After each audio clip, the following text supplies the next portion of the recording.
Hi, this is Ed in San Diego, and I welcome you again to the Global Business News TV network. Today's program is about developing connections across borders and cultures and across time and space. We're focusing in on Asia Pacific. We have a speaker who's now living in Cambodia, near the Angkor Wat area, historic tourist area, cultural area. He's from India originally, and he's a very well-known guy who is an entrepreneur for many years, very well educated, and he is desiring to be, and he is, in fact, a leader, a go-to person for advice, particularly younger people. I'm going to read a couple of things here. GAURANG, it's spelled G-A-U-R-A-N-G, the next generation leader. He's the founder of the GAURANG Global Movement. It's a human rights organization. He's a champion. He's known as a champion for human rights. He's regarded as a scholar, and he focuses in on personal and intellectual development authority. He's a youth icon. In other words, he's looked to by younger people for ideas and for leadership. He tells stories, and he is an author and a book coach. And he sounds like my kind of guy for a global TV talk show. And we're going to be joined by two or three others. One from, if it all goes well and connections are made, one from Brazil, who's a woman and entrepreneur, and a coach for business English training. Think about that. Global business requires English training, elocution, cadence, pacing, word use, how to look at this little green camera that I'm looking at right now. Another panelist, commentator, will be Stephen Howard. He's an author of 26 books on leadership. And GAURANG is an author and also does book consulting. So it should be a pretty interesting conversation. And finally, we're going to be joined by Hong Kong-based Beverly Sun, and is a founder and now chairman of Asia Pacific Properties and a relocation company, which she'll get into. So we have an interesting show. I'm really honored to be able to have this opportunity. The show will begin in about 30 minutes or so. Some people might join in the next 15, 20 minutes. So come on back and participate. Thank you. This is Ed in San Diego. Welcome to Global Business TV, a very special edition focusing in on connecting and strengthening, Philip's word, strengthening international business relationships. And the way to do it is through dialogue. Thank you, Philip. We're going to be joined, as I mentioned, momentarily by Carolina coming in from Brazil, and she'll do a much better job introducing herself. Hello, Carolina. Hola. Hola, Edwin. Hello, everyone. It's a pleasure to be here with Hello. you tonight. Hi, Cara. How are you? Hey, it's good to Okay, see you again. Philip Berry and Stephen Howard, and in Cambodia is GAURANG. Am I pronouncing your name correctly? Please correct me if Yeah, I'm wrong. yeah, you are pronouncing correctly. Oh, good, good. All right, we're going to be joined by the note takers, so be careful what you say. And Carolina, thank you for staying up late. Oh, no problem. I was just walking with my dog, so not that late. Okay, okay, good, good. So you are what, 9:30 at night Friday night? That's correct. Right, Friday okay. night. Yeah, and so Philip is at 8:30 in Florida, Yeah. and Stephen and I are in the West U.S., and it's 5:30 on the dot. And GAURANG is in Cambodia, and it's about 7:30 tomorrow, Saturday morning there, right? Yeah. Yeah, okay, great. Well, here we are in the global meeting room, and Beverly soon will join us, hopefully momentarily, but we're going to continue. So as I was just saying off camera, GAURANG and I have been very well connected on LinkedIn for multiple years now, but this is the first time we're actually talking and meeting. And so I thank you for this.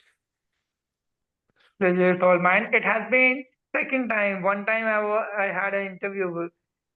I have come in your show almost I forgot. I'm 3-4 getting years old, so ago. I maybe Yeah. forgot that, I guess. Yeah. But oh, that's great. Okay, so for everybody out there, GAURANG has a very active LinkedIn page, and you see the spelling of his name there, Gaurang, and you'll find him easily on LinkedIn. Fascinating right up there. So you are building a leadership you have already built, but now you're further developing a leadership consultancy of right, helping other people do more with their lives. Is that correct? Yes, exactly. Oh, good. I read it right and I remembered it. So, Philip, what do you think about that as a job description for GAURANG? Well, I think it's good. I mean, everybody, we need a lot of leadership in this world right now. And so any tools that we can provide to individuals that help them to move to higher levels of capability are important. Well said, my friend. GAURANG, Philip and I have known each other a very long time. He's been C-suite in Colgate-Palmolive Corporation, effectively managing people and talent development across 60 countries. That's And great. yep, and Stephen Howard is the author of books on leadership, 26 books. Is that correct, Stephen? That is correct. And you're working on Yeah. 27. Huh? I am indeed, or trying to work on it. Yeah. Well, thank you for taking some time out here. I thought it was an interesting idea to bring you and GAURANG together because you're both into books and book coaching. So, Stephen, what does book coaching mean to you? Well, as a book coach, I basically help people go from writers to authors. So people can write, they write articles, they write blog posts, uh, newsletters, whatever, but taking them that extra step to help them becoming a published author is quite intensive, and not everyone's ready for it. And that's really, I take them through that process of how to get a book formatted, formulated, get their thoughts on paper, edit it, go through the pre-publication process, help them get their pages organized on Amazon, the book pages, discuss pricing strategies, and then help them with their post-launch marketing efforts. So it's a soup to nuts type approach to helping people become authors. So, Yeah. the timeline for development, that's probably variable. It's variable. What I always emphasize to people in this process is because people get so hung up and they try and make chapter one perfect. And I emphasize just get words on paper, get your thoughts on paper, and then go to chapter two, then chapter three. Don't worry about making it perfect. Don't try and edit it. And that's my role. If I'm going to be your book coach and editor, I'll help you edit it. I'll help you get get rid of the fluff, tighten it up, turn it into shorter paragraphs, whatever you need. But your job as a writer is to get words on paper. So the timeline, it varies, but I would say usually 6 to 8 months from starting to work with somebody to the time we hit that launch button on Amazon.com and they get all excited. So, GAURANG, do you have the same practice, the same kind Yes, of practice? exactly. Yes, indeed. when you focus people to from writer to author, it is really a challenging task, and you must accept this challenge. And with the passage of time, you master this art, and you really help people to put their thoughts, which are on words, to get them published in the form of book, and it really boosts their confidence a lot. And with the passage of time, they will help realize their true potential, and really, and it gives you also immense satisfaction when you really help someone to be an author and really play an important role in starting their author journey.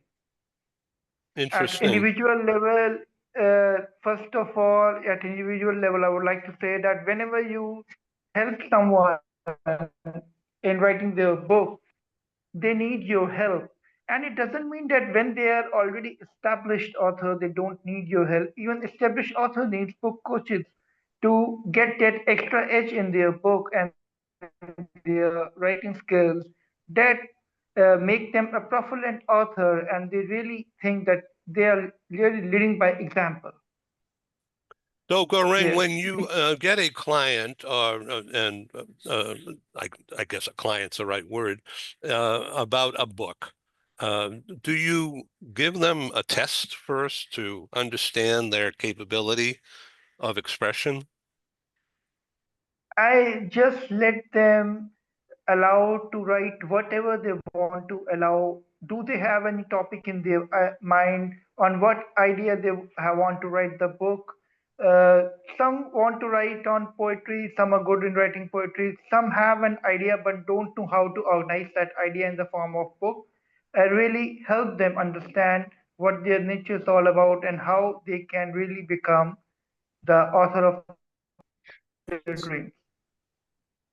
Yeah. Yeah. So, to what extent is your experience and market for book coaching, is that based in India, and you're seeking to expand now into other markets?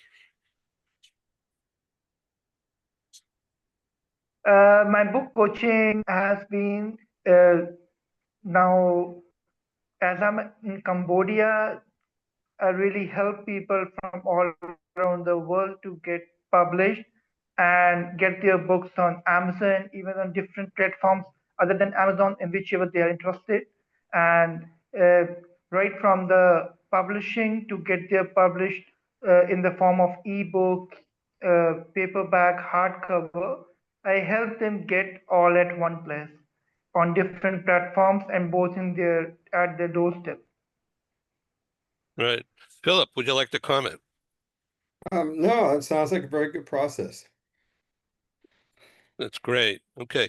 Now, in becoming so Gaurang, in becoming a leader of people, this is something that is what evolutionary. You just don't drop from the sky as a leader.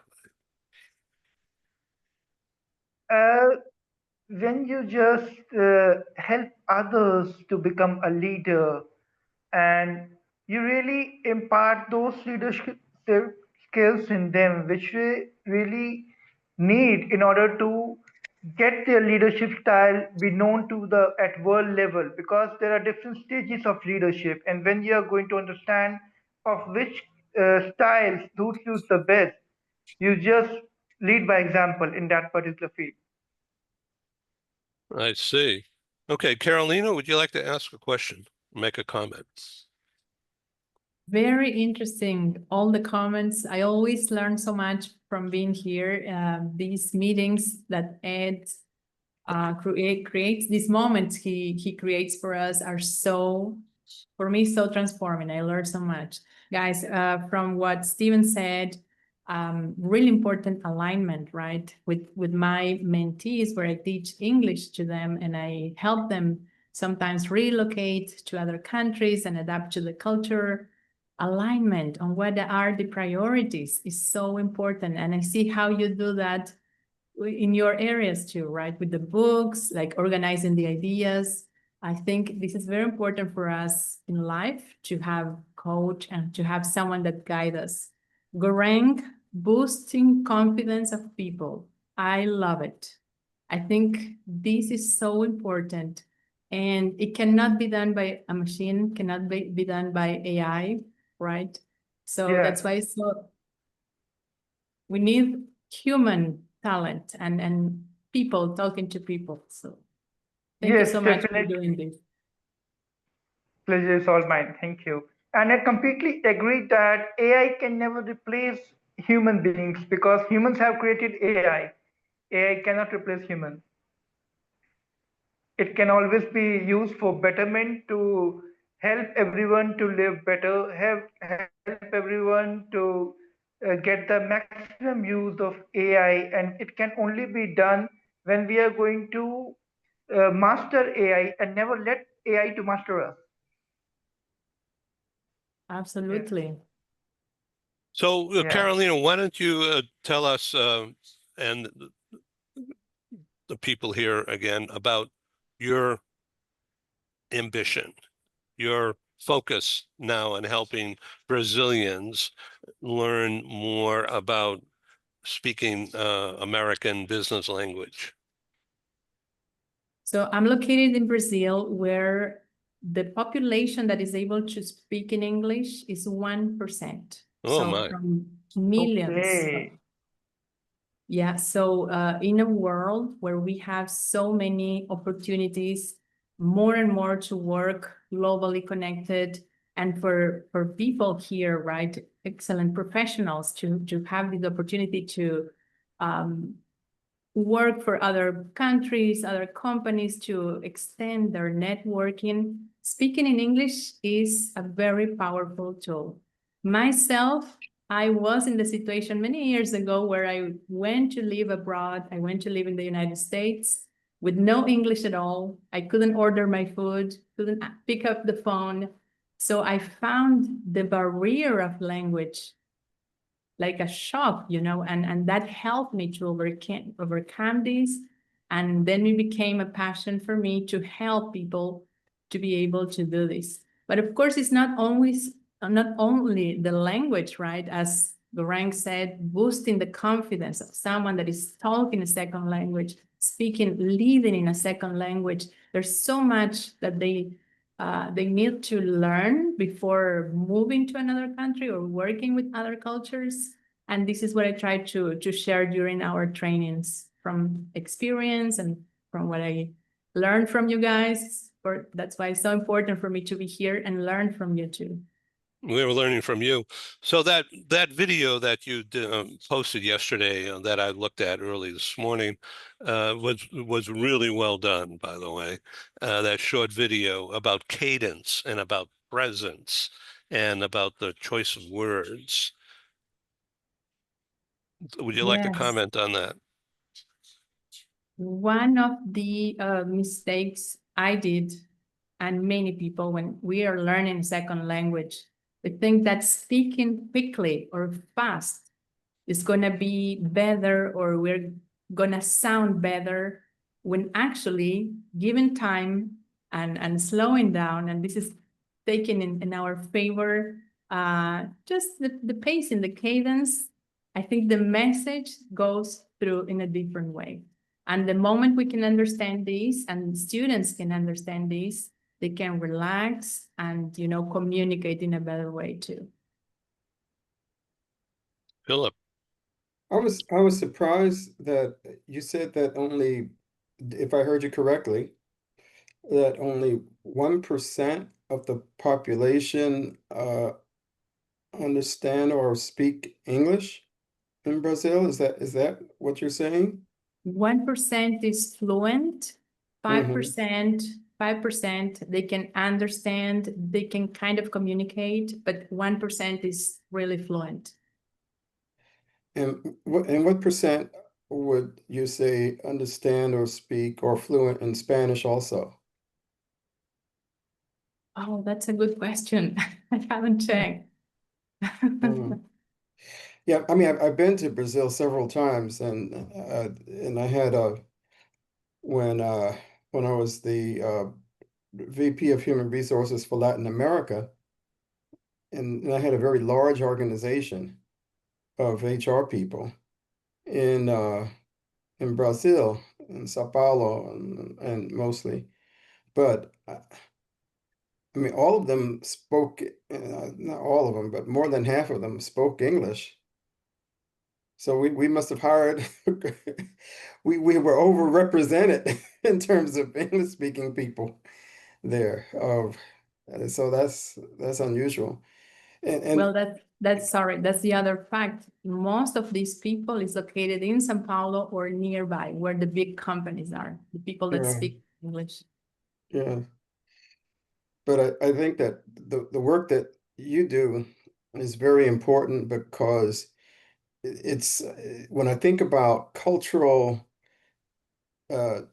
intelligence and and people being able to understand other cultures, and language, of course, is one important aspect of it, but the other parts of it have to do with how you are able to develop relationships with people and your interpersonal skills, your communication skills overall, and those determine your success in an organization. And so, as I would be looking at the potential of individuals to move to other functions within the Brazilian entity, I mean, I would evaluate them based on a number of those other characteristics, not just language, but also their ability to be flexible and open to trying to move beyond their comfort zone, into other areas. And also when I looked at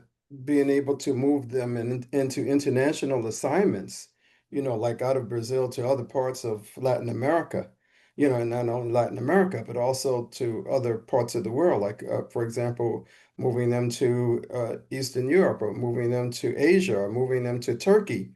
Yeah, I mean, those are a number of things that I would look at to determine how individuals can progress in an organization. So when I think about leadership, I think about it from a global standpoint, and I think that there are a number of global competencies that people have to exhibit, and not just the knowledge of their own language in their country, what their home country might be, but how flexible and how open are they to being able so that we could develop them uh, in other countries.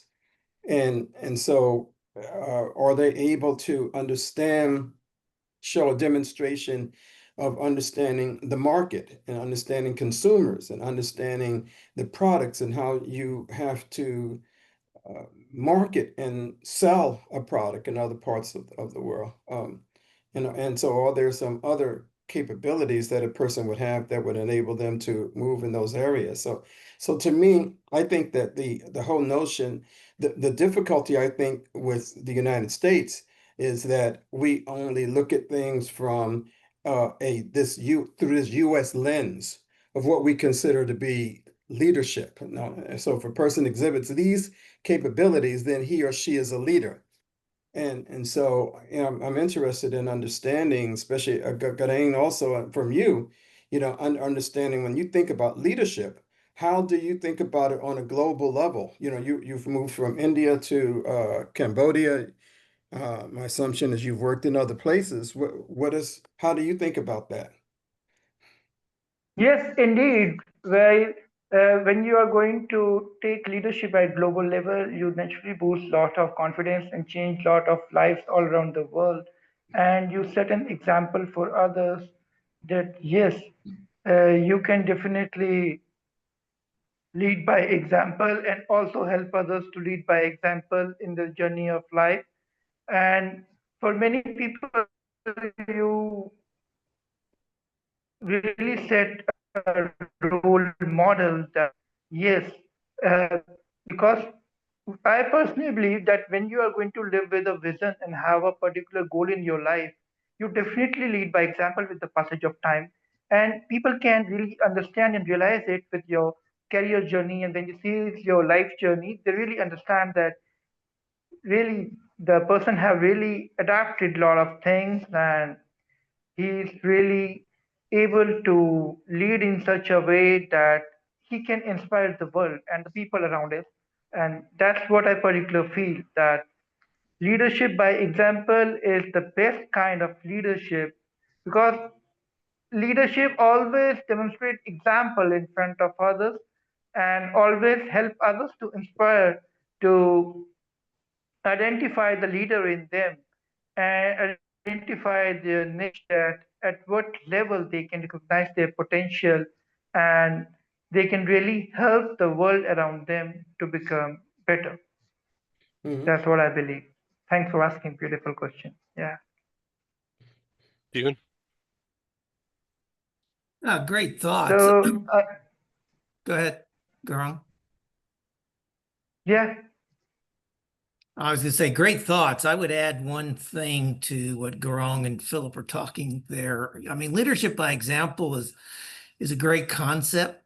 I would add to that leadership through understanding and then by example. And the particularly cross-cultural leadership, the thought comes to my mind. I mean, I've seen too many Westerners, whether they're Americans, UK, Germans, Australians, go into Asia and try to lead the way they would lead people in their home country. You know, for instance, in a yeah, country like Cambodia or a country like Thailand, putting people on the spot, asking them to make a decision or voice an opinion in front of others, which is culturally unacceptable. I mean, those cultures, collectivist type cultures, you know, people form consensus first, and you don't want somebody, particularly a junior person, who's not going to speak out in front of their superior or to their superior. On the other hand, quite honestly, I've seen people come from other countries into the United States. And I have a situation right now that I'm dealing with in a client company where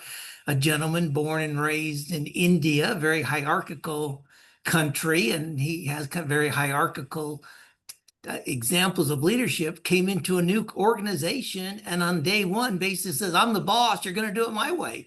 And yeah, the Americans in that company are like filling out their resumes and they would have one foot out the door within the first week of this person taking over not the company, but a major department in that company. So understanding first, particularly cross-cultural understanding, before leadership by example, because in both these cases, the example is backfiring, the example is not working. I think in addition, yeah, indeed. I completely agree. no, go ahead, Gautam. Yeah, I And completely agree with the concept. And I really believe that when you develop a listening ears to really help the leader in you to get felt by others and they can really understand the potential within you and really help you in growing your leadership skills and even developing their own leadership skills. Back to you, Steven.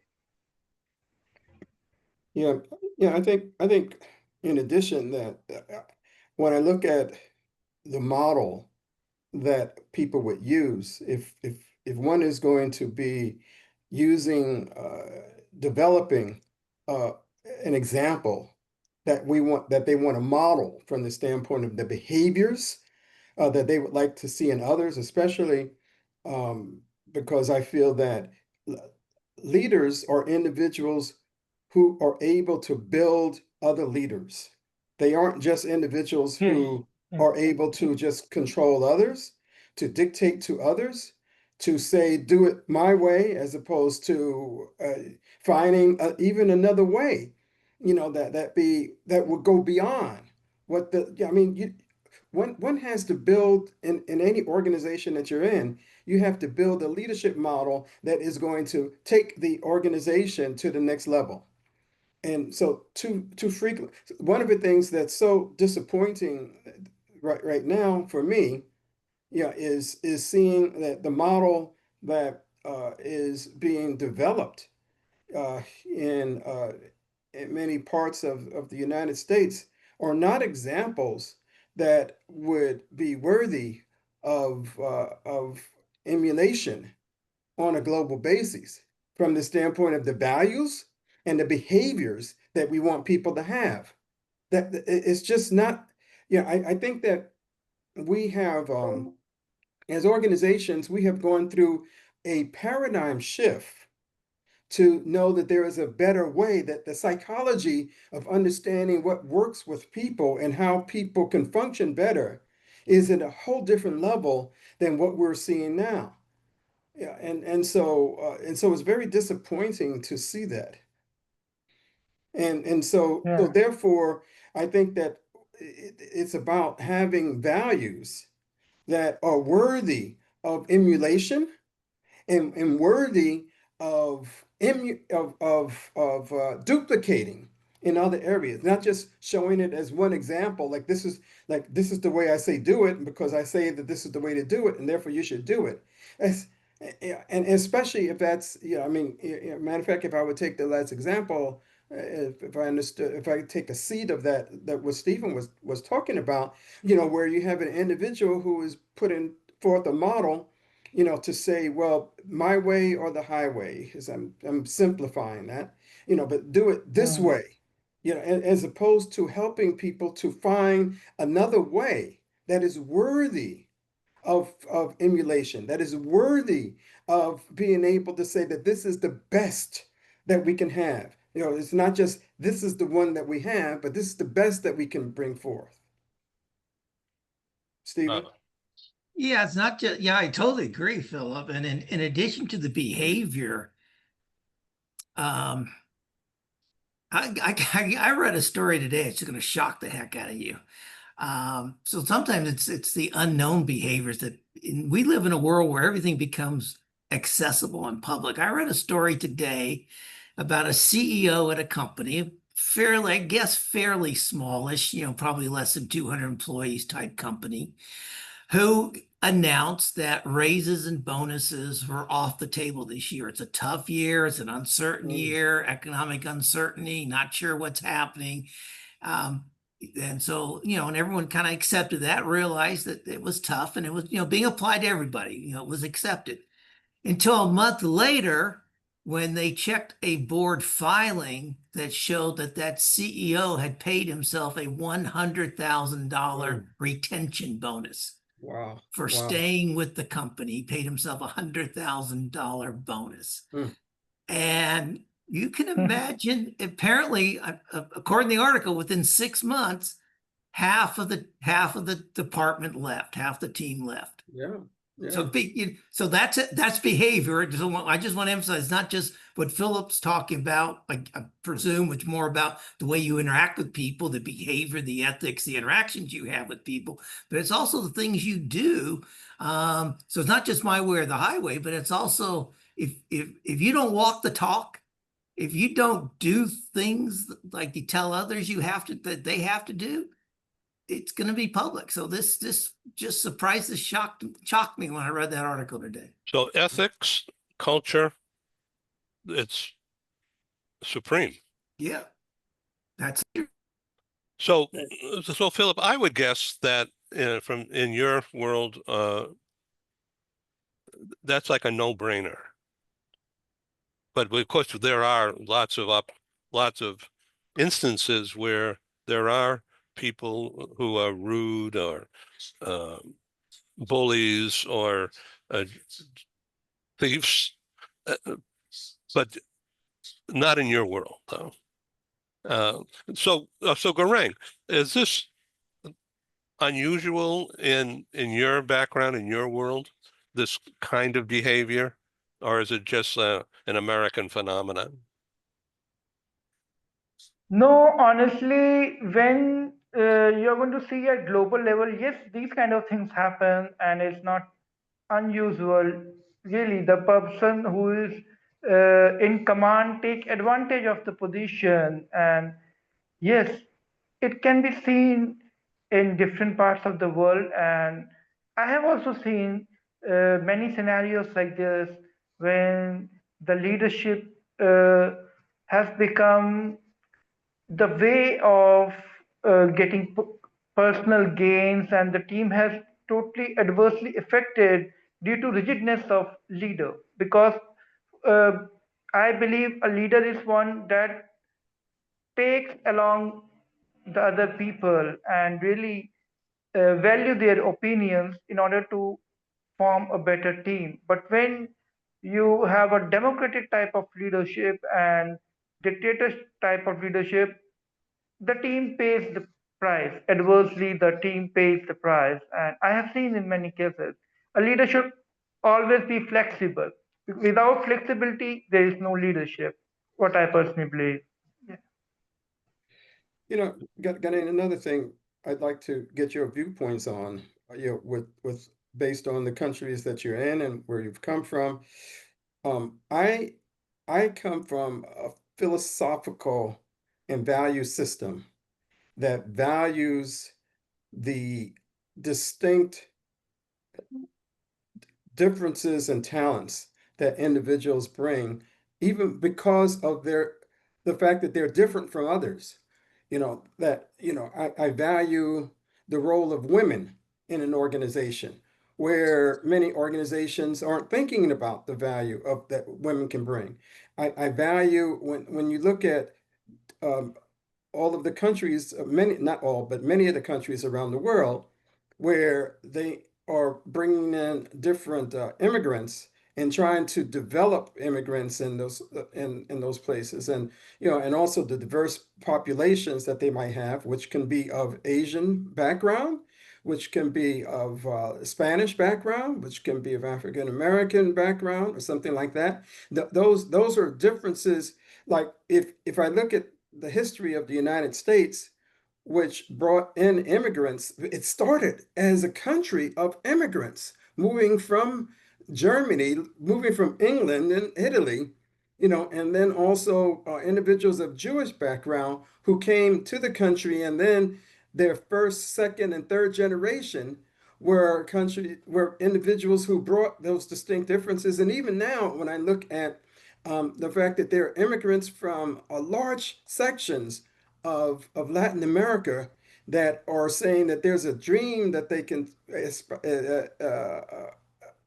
aspire to, in a place like the United States. But I might want to do it a little differently from the standpoint of the products, my understanding of the consumer, my understanding of the marketplace, and all of that. And I felt that even in working in other countries where you have large urban centers, and then what you have in, like, if you go outside of the large cities to the smaller localities, and understanding the behavior of consumers and what they want and how they shop, how they're able to meet the needs of their family. I mean, and then understanding that, and then being able to develop products, because I have a strong I have a strong computer background also from my working at IBM and digital equipment, places like that. But moreover, what I bring is the ability to understand the consumer and what he or she is very, very concerned about, and how can we understand that? And I think that in management groups, we need to have that type of understanding. But I guess what is your learning from the standpoint of those type of pieces that I'm talking about? I know I laid out a whole lot there, but what is your learning and philosophy and your approach regarding those things? Yes, my philosophy regarding this thing is, yes, in order to bring the different diverse cultures together to form a team and really help them work for the better of mankind, really shows your exceptional leadership skills and your true potential as a leader. And there is no shadow of doubt that if a person is able to do that, he is undoubtedly understanding every individual and leading by example. And that's the core principle of leadership, that you are able to understand others, you are able to team them well, you're going to lead by example and also help them to become a better leader for futures. Yes, exactly. Thank you, Gaurang. This is a really enlightening conversation for me. A lot of this is stuff that I'm hearing for the first time or in a very long time. Philip, would you like to display anything using my screen share? No, not really. I think, I appreciate being able to have this nice dialogue right now. I mean, Very good. and I Thank you. don't have any. I mean, I don't want to search for anything. I don't want to spoil. I don't want to spoil the vibe that we have right now, which I think is very Yeah. good. For us to, to excite this situation with more information and insight. I think it would be really worthy. And especially those who are. I mean, like, I say that, okay, we're people who have books. Well, okay, like bring that knowledge to bear now. Let's hear it. Right, right. Okay, so when this program is completed and made ready for public viewing, um, it's going to go around the world. So Gaurang, uh, take this opportunity now to give the audience out there who will see this in the coming weeks, months, global free access 24/7 is my thing. We don't want a toll gate. We want everybody to learn, everybody to see and experience this. So there'll be a lot of eyeballs, particularly outside the US. So Gaurang, I want you to speak from that point of view now and talk about what your dream is. What is when you wake up like this morning here, you weren't thinking about me. You were thinking about something you're going to do after the show ends. And Yeah. what will you be doing? Will you go out in the streets or into the cultural area there and talk with people? Yes, after the end of this show, I have a plan of completing my book, which I was scheduled from past couple of weeks to due, and fortunately, I will get this weekend to just write that book, and I'm planning to complete the book by the end of this year so that it can be published the next year. And my overall dream and vision when I'm going to see is that apart from being an author, I want to open different humanitarian organizations for mankind that can really help them to become a better human being, really serve them in a constructive way. I have various other projects listed, and when I see my life's journey apart from being an author, I have several projects in my mind in which I have to open uh, shelter homes, and I have to give educational institutions. I have to open educational institutions for underprivileged children. I have to uh, do some medical attention for the people who cannot afford medical facilities. I have to open some dispensaries and with talking with the local people that what their needs is all about and all these things. I have such different kind of projects that I see in upcoming period that I'm going to help mankind apart from giving them valuable knowledge. Well, These are the projects. well, bless you. This is inspirational, and I wish you the best. And if Thank you there's very much. something more that you want to add now, having said all of that, about reaching out for people who will watch this, who might be interested to contact you, is Yeah. the LinkedIn the best way? Yes, LinkedIn is the best way because I frequently check my LinkedIn profile every day, and if everyone can reach me through LinkedIn, they are going to get a response within 24 hours. It's the best way to reach me. Yes, Philip. All right, Garang, let me ask you a question. So you originate from India, Yeah. and then at some point you decided to go to Cambodia. So so let me answer this. Let me ask this question within this framework. Um, when uh, when I worked at I'll be over 60 countries had around the world. I wanted to move to Europe at the time. I mean, I traveled to a number of other countries, but I wanted to move to Paris because I wanted to understand how individuals in that society and also in the country were able to, within their societal framework, how they were able to live, work, produce, and relate and socialize with each other. And I wanted to learn it because it was a different lifestyle. I mean, a lot of people think, well, they're European. All Europeans are the same. They're not. They're very different. And so I learned a lot from. In fact, some of the things that I learned have informed even the choices that I have made when I left. I'm going around this in a little long way, but I want to come back to you. Um, in 2001, when I left Paris and I moved back into the United States, and I moved back into New York, and that was when you've heard the whole situation of 9/11, with Yeah. buildings being destroyed and everything. And in fact, as head of human resources, I was in charge of the effort to help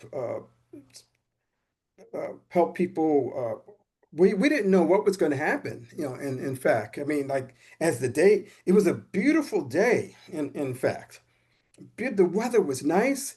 It was very calm. It was very serene.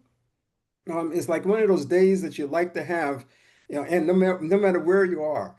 And so I'm in Park Avenue, and then all of a sudden I'm working with people all day long, so that way I could try to find housing for them. I could try to make sure that people were alive. I had to people who traveled or different parts of the Colgate world.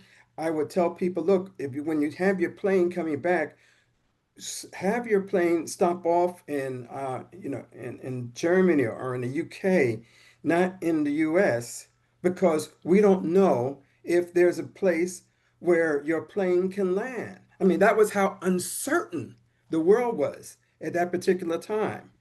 And then since then, my whole posture has been informed in terms of, I worked for Colgate maybe like 10 more years after that, and then I decided to go off into my own business.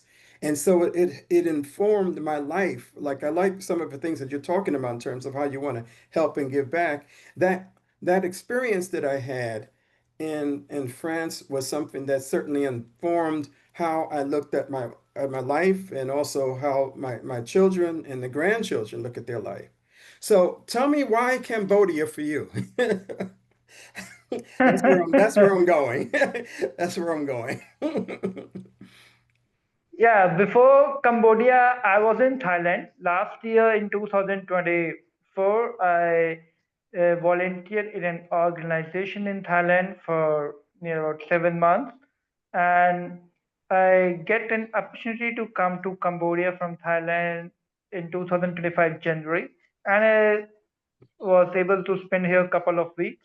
When I just spent couple of weeks in Cambodia, I realized that Cambodia really needs more volunteers and people that come forward and really help the underprivileged children in Cambodia. So I decided to come here again, and here I am. In July, I just came, and this time for a long term. And I'm really trying to give my best so that uh, I should get to know the culture about it and the requirements of children and people, what they lack, so that Yeah. I can give my best to them. That's why Cambodia.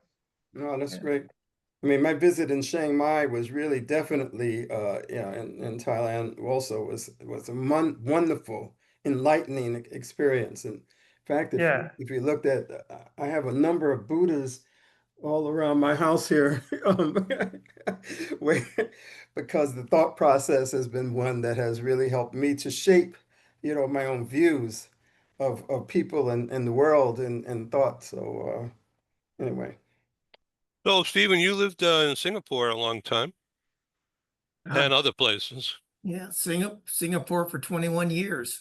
And, like I Mm. said, I got just about every Asian country except Cambodia, which when I was living there in the 80s and 90s, Cambodia was still pretty closed. They had very little tourism, much less any business economic growth. So I unfortunately never got to Angkor Wat or even to Cambodia itself. So So at that time, were you with Time or Citibank?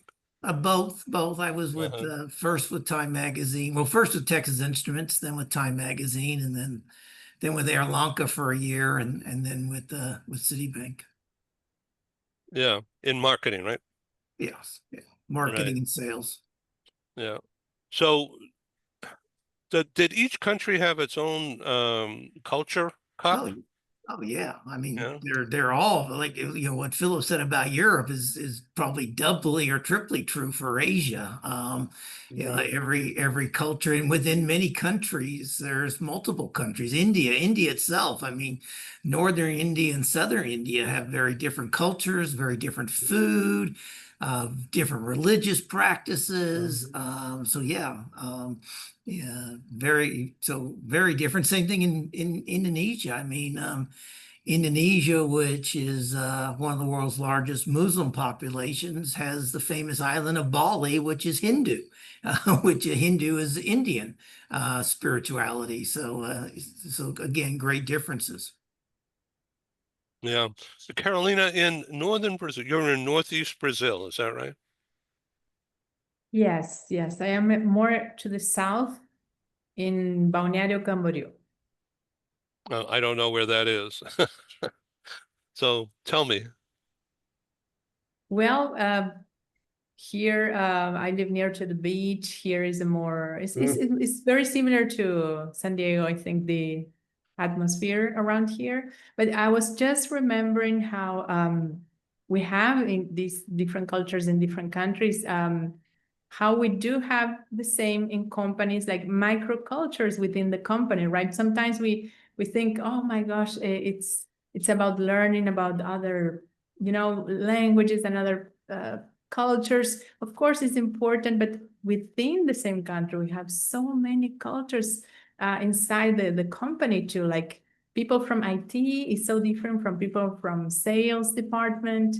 And I think one thing I love about being in these meetings, and Ed is very good at this. He's a great leader because he creates an environment where we all feel so safe to talk, to share our thoughts. He builds a safe environment. And I think this is what in the companies also are so important.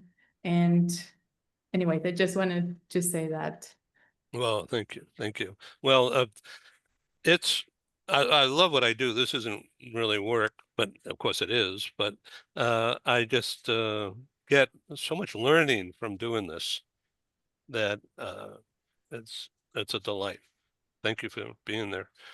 I think we lost Goreng, which is maybe he'll come back on. He was having trouble connecting his laptop, so he was on his phone, which seemed to work fine. Philip, thank you very much for being so involved in this unscripted, unrehearsed, and unplanned conversation. It shows the magic of what we're doing.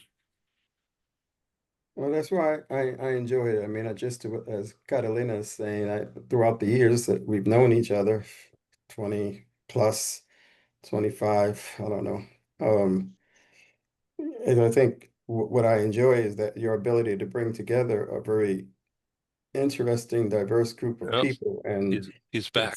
seat us with different questions that cause us to think. I enjoy being able to have the time to do that. I'm So really, thank you for the I, opportunity. I'm really glad that you decided to join us. Yeah, so Goreng is coming back in. And here he is. Hi, GAURANG. Welcome back. Thank you. Thank you. Yes, okay. So we were just talking about the value of this kind of a discourse, this kind of an interchange, not planned, not rehearsed, no script, and here we are just talking because we want to learn from each other. GAURANG, Yeah, definitely. I think you're a really interesting guy, and I want you to come back more often. And very, very happy to allocate time for you to make a mini, what I call a mini short form conversational keynote, okay, with a Yeah. couple of slides that would augment what you're trying to do with your philanthropy, particularly Yes. in Cambodia. Now, I know nothing about Cambodia, and I'm sure that's magnified by a lot of people who will watch this show. So anything you want to add now as we come to a close? Uh, Here's the microphone, GAURANG. Okay. You're Would breaking up. like to add that uh, It- regular work, I'm sorry to say that you're becoming not audible. I can't really understand. You're breaking up.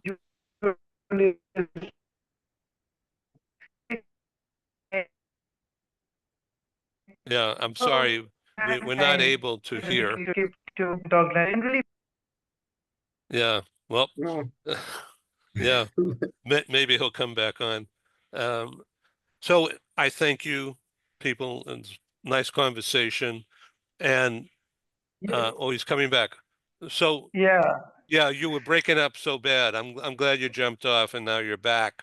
So yeah, please talk. yes, yes. I was saying that apart from doing your professional work, every individual should take time to volunteer his or her services the way he or she can, so that it can really make a huge impact, and a person can really understand that the world really needs more people who are capable of delivering what they can, and they will be happy from inside, and they will really see that due to them the changes are coming. And even if you are not in that particular field and you can uh, able or capable of doing that particular task by volunteering yourself, just go for it and you can see the change, and you can really make everyone smile, and they will really thank you a lot in order to helping them out. That's what I believe personally from experience. Because apart from my professional experience of 20 years, I have a volunteering experience of more than 10 years. Earlier, I used to volunteer in India in different organizations, and now just going for Southeast Asia. Last year, Thailand, and this year, Cambodia. Let me ask you a That's what I. question about the volume of women who are your clients. Is that significant? Is it growing? Yes, indeed. The women's are growing as a client. They are really coming forward to volunteer their services in different organizations and really stepping away ahead of what they are already doing. And they really want to explore different opportunities which they can explore in life. It's very interesting. Stephen Howard has been very active with a client, Adriana, in Mexico City, who has authored 4 books about strong women, mostly in the workplace, right, Stephen? Yes, yeah, her books are well, the first 3 are in the workplace. The fourth book is more of a personal, for women, personal topic because the title is "Strong Women Talk About Sex," and it talks about menopause and sex and taboos and sex, but particularly from a Latin American cultural perspective. So it's doing quite well and earning her a great reputation. She helps various social organizations kind of spread the message about safe sex and sexuality and getting over some of those cultural taboos that you still find throughout Latin America. So Mm. Carolina, by the way, Carolina, I'm sorry, is very interested to meet Adriana at an appropriate time. I'll make that connection. But I Okay. wanted to bring that to your attention. That would be good. I would also suggest, Carolina, participate, and Adriana too, participate in your next Latin America show, because Okay. this is very interesting to me. And as in terms of the world global economy, Mexico is starting now to sell avocados to Brazil. As the tariff situation and the political situation between Mexico and the United States intensifies, Mexico wisely is looking for other marketplaces. And, Brazil being such a huge marketplace, is going to start importing avocados from Mexico. And I believe there's other trade arrangements happening between those two countries. So it would make for quite a phenomenal discussion about, how other countries are, deciding, well, maybe the U.S. is too difficult to work with these days, and too uncertain. Maybe not just difficulty, but what is the uncertainties are: tariffs on, tariffs are off, tariffs are on, tariffs are off. So smart business people and smart country leaders are looking elsewhere, and that would make a great topic for your Latin America show. That is I really I like that interesting. as a topic. I really do like that as a topic to be able to talk about this whole situation with the tariffs and the United States trying to push itself as this is the way to approach global economics. And a lot of countries are not following in that lead. They're not following it. They're not saying, oh yeah, that's the way to do it. They're questioning that. Yeah. So I think that that would be really interesting to. I'm working with a group right now on the Philippines, for example, that is looking at that also. So yeah, that would be very interesting to understand that. All right, I'll be putting that together. So I live on the Mexican border, which is about 8.5 miles from where I'm sitting now, and we eat Mexican food all the time. and No, you prepare. don't, Ed. No, you don't, Ed. You eat American Mexican food. Yeah, right. Yeah, exactly right. You do not eat I'm sorry. I thought the same way until I made my first trip to Mexico, and I was being hosted to dinner about my third or fourth night there, and the person asked me, "Do you eat a lot of Mexican food?" I said, "I used to think so, but no, this is authentic Mexican food." So it's just like saying you go to a Brazilian steakhouse in America. No, that's not a Brazilian food. So, Yeah. so I disagree with you, Ed. Well, that churrascaria from Brazil is wonderful, though. I can't stand it though. I have to put the sign up or down. It's too much food. Ed, I have to leave soon. I appreciate you being able to keep this going, but Thank you very much.